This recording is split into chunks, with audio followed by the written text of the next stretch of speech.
How to clear browsing history on Opera Mini. Hello guys, in today's video I'm gonna show you how to clear browsing history on Opera Mini. First thing we're gonna do is go to Opera and then just click this one here, this Opera icon on the bottom corner, and then click here, settings icon, and now go down and you will find this one, clear browsing data.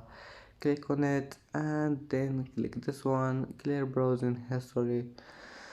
Click on it and then click OK.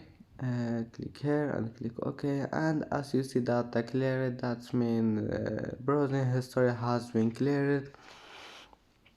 And that's it for today's video. If you like this video, please don't forget like and subscribe, and see you in the next video.